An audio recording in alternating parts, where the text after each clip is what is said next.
Atceries, Pirutiņ, kā mēs jaunībā no viena krasta uz otru uz muguriņām peldējām? Jā, bet tagad jūtiņa aiziet līdz leduskapim. Tas ir triumfs, jā. Nē, otrā krastā, ne tajā krastā, tur, kur lielās zīves gudrāks par makšķerniekiem. Nu, tu saproti, ja?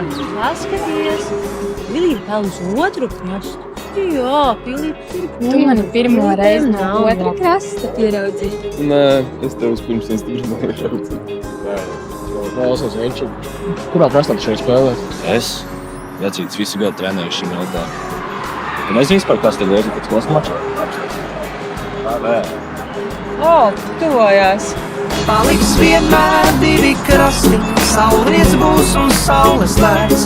Parastas vai neparastas, tās ir likteņa līnijās. Krastu mačs tuvojās.